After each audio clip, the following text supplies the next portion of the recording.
Magandang umaga mga magulang. At ngayong araw na ito, papakita ko sa inyo ano ang ginagamit naming curriculum para sa Pilipino at sa Araling Panlipunan. Siyempre, ito yung mga required na mga aklat para sa Filipino at Araling Panlipunan. Una, mas gusto ng mga anak ko ang wika at buhay. Meron kayong mabibilihan nito, marami sa online. Maganda dito, naka-divide na siya sa 4 na unit. At siya yung para sa akin pinakamadaling aklat para sa Filipino, lalo na dun sa mga batang Inglesero. So nagkamali ako dahil dapat pala tinuruan ko na sila magtagalog maaga pa. So kaya hindi pa huli ang lahat. Mga bata pa sila, ang ginagawa namin, yung asawa ko ang nagsa-Tagalog at ako ang nag-Ingles. At pagkapanahon ng Pilipino at Araling Panlipunan, hinusubukan namin lahat kami ay magsalita ng Tagalog.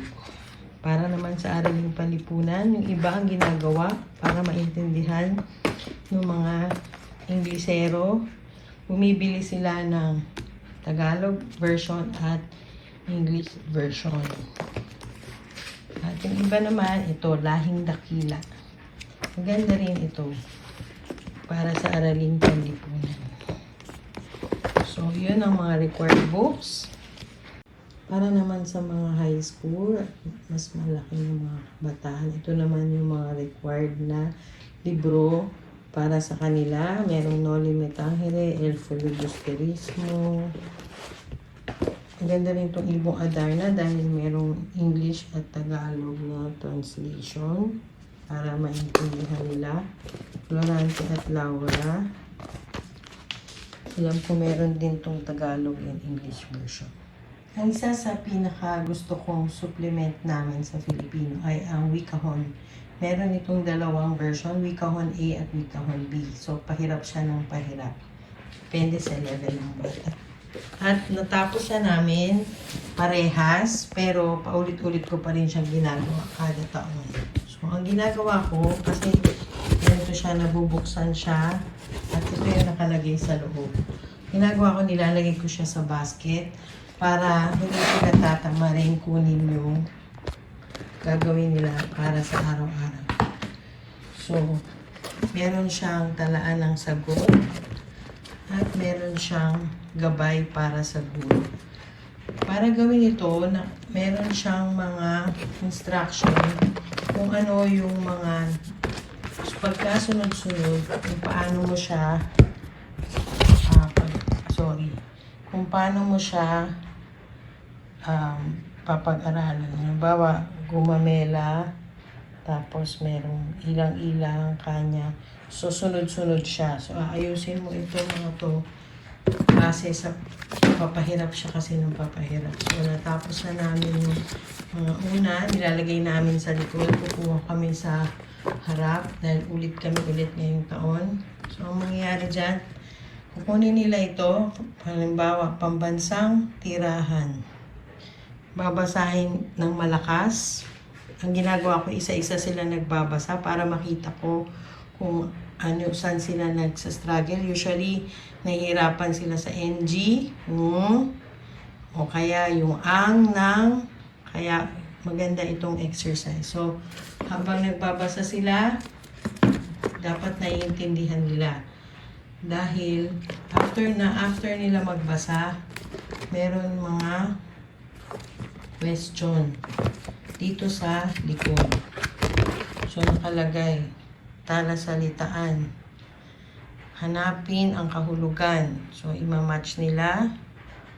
Tapos, pag unawa sa basa, sasagutin nila ito. Kaya nila ito gawin mag-isa, pero mas maganda kung kasama ako or ang kanilang mga ate para meron silang gabay. Lalo na yun talagang.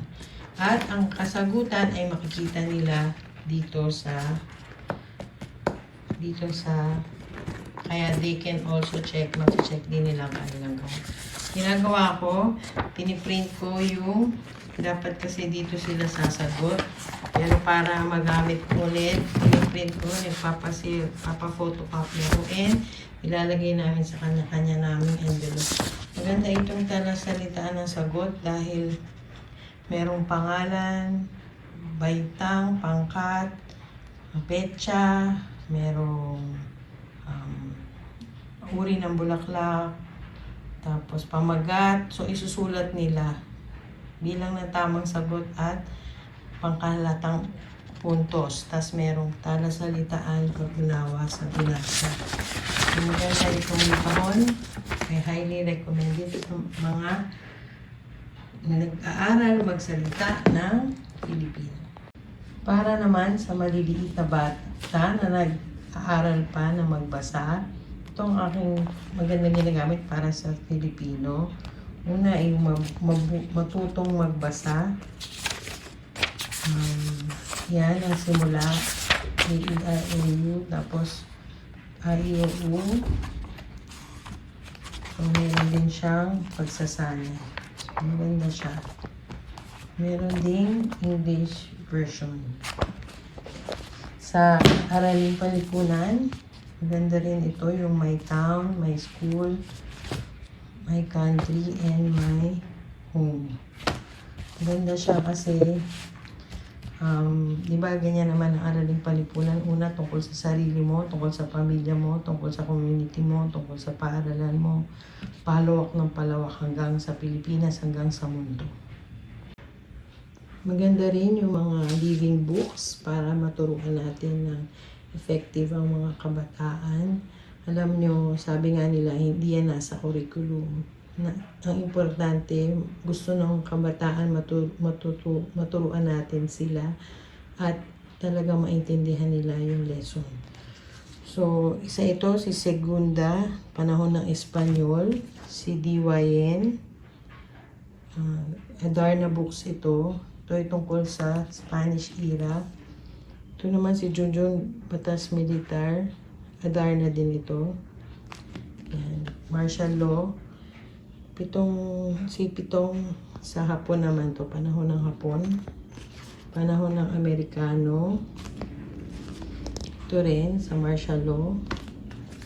At makikita rin ito sa yung dalawang bayani ng bansa, si Bonifacio at si Rizal. Kinumpare sila.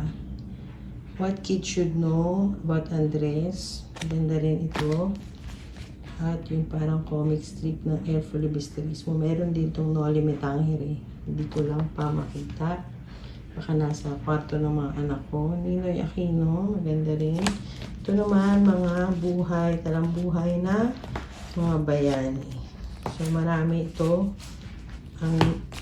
Lagi namin ito binabasa. Pag nakompleto na nila ito mga basahin, meron silang premyo. So, yan ang aming mga supplement, living books, at very effective. Ito pa yung mga ibang effective na books para sa akin. Ang alamat kina Og at Ag. Mga sinaunang Pilipino, a long time ago. Yan, mga Philippine history. At meron din akong kwento ni Lola Basyang, The Classics. Tapos gusto ko rin tong Filipino food dahil pag nakilala mo ang pagkain sa bansa, para nakilala mo na yung kultura nila. At last, maganda ito mula Luzon, Visayas, Mindanao at ang kanilang natural resources. First, Around the Globe. Maganda rin ito kwento ni Lapu-Lapu at ni Magellan at Filipino celebrations. Maganda rin ito dahil pinapakita dito yung mga kaugalian at tradisyon natin mga Pilipino. At aside from that, meron din ako mga supplement. Depende sa topic na gusto kong malaman nila, no? At meron din silang free reading. Araw sa Palengke. Yan, marami. So, ina-assign ko rin. Ito ay Hiyas, from Hiyas. So, ina-assign ko din kung ano yung mga babasahin nila for the week. Hindi rin mawawala ang mga alamat. Alamat ng pinya. Alamat ng bayabas. Tipaklong at langgam. Alamat ng saging.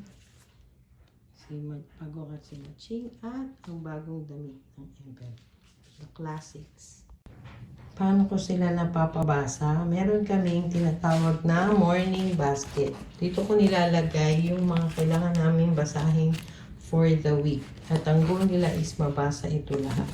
Okay, like for example, body, helpful diet, planets, yung mga bata, nursery rhyme, in the beginning, meron din yung mga science related dun sa topic namin, biology, birds. So, depende sa pinag-aaralan namin yung linggo na yon. So, God makes us different.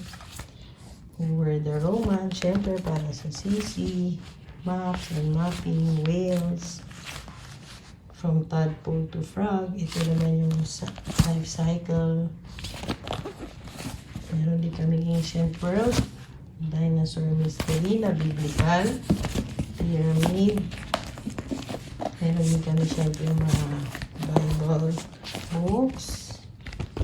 Yan, meron din Andres Bonifacio. At meron din kaming See Inside Planet. Meron din kami about Pompeii. At sa CC, meron kaming Why Romans March and Medieval Castles. So, effective ito. Pwede nyo gawin sa isang linggo lang or pwede rin, dahil busy ako, ginagawa ko sa isang linggo na. Pwede rin kada araw lang punuin nyo itong morning basket nyo para alam ng bata kung ano yung babasahin nila for the week. Another tip, nilalagay ko siya sa easily accessible na